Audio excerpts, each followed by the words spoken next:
Good morning, friends. We have a couple of events lined up the whole of the week, and to top it all, we'll have the budget on the 16th, that is Friday. But before that, we have a plethora of events happening. First is the railway budget, which will come along with the inflation numbers, and we will look at these numbers in the light of whatever has happened in the US. That on the previous day, the Fed meeting also would have happened, and we'll come to know that how the US Fed is looking at its markets.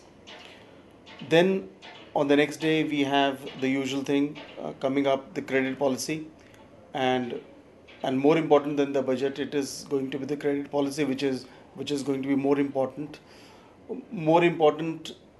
in the sense that what they do will be important and what they don't do will also be equally important.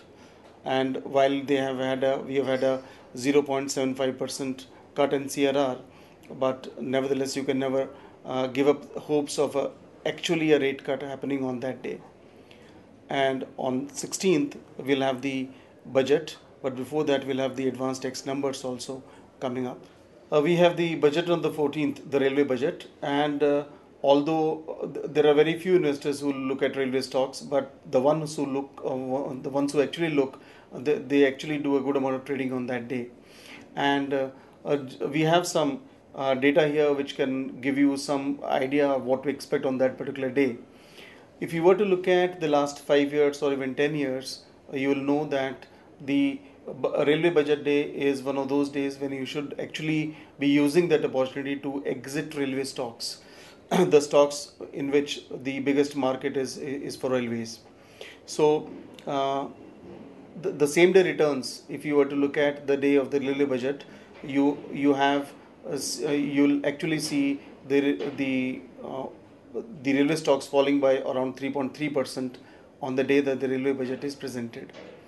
If you were to take stock 1 week after that, you'll find that those stocks are down almost 14%.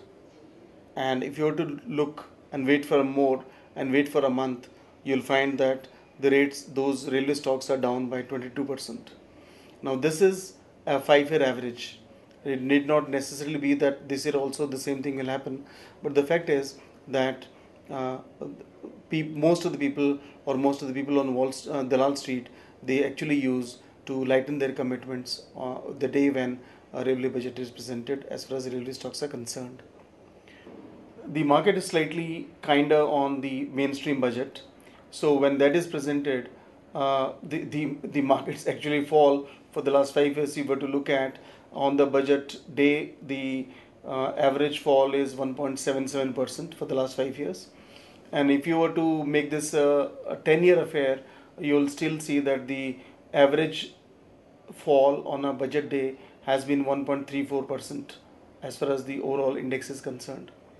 But slightly, if you increase the usage, if you increase the time, then you will find that the markets they tend to take a better and informed view. I think that is perhaps after the fine print has come into reading and people now fully realize what the potential is. Or to put it simply, the band effect of a budget which usually lasts for a day or two has been forgotten, and there are other things which have come up. I'd like to say that the latter is true. And after a month of a budget presentation, you'll find that the markets have gone up by almost to 2.68% 1 month after the budget was presented in Parliament.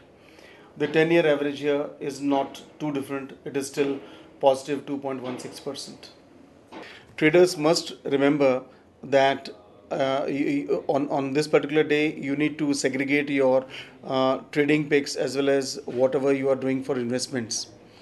And whatever that you have in trading, please approach the budget day with stop losses fully in place. So not even stop losses should be intact, but also even the target prices can still be given. Even the sell orders can be given for those stocks.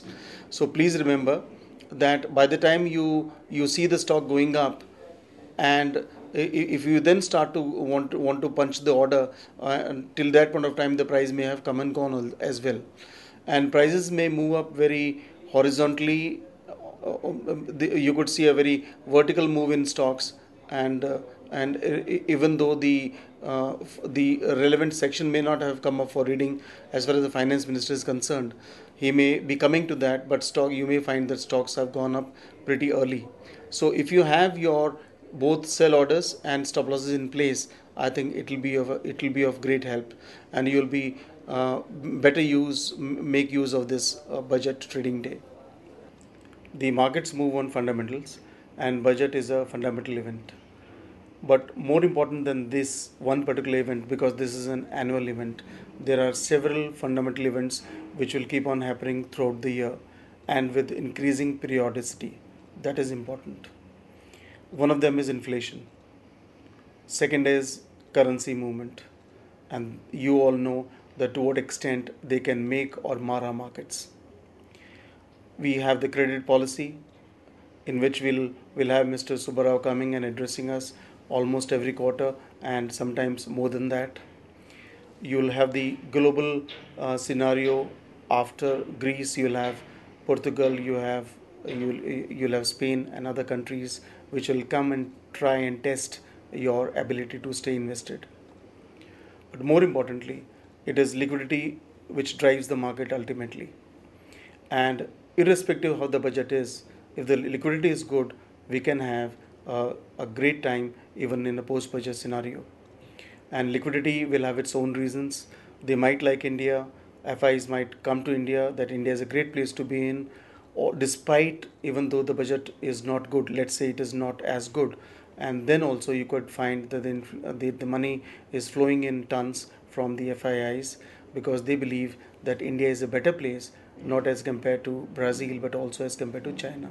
So if these kind of comparisons come in, and if our domestic play comes in, which is very different from as compared to Brazil and China, then of course we can still continue to attract the kind of billions of dollars that have come in, and I'm sure that the coming year will attract more than 39,000 odd crores that have come in India so far.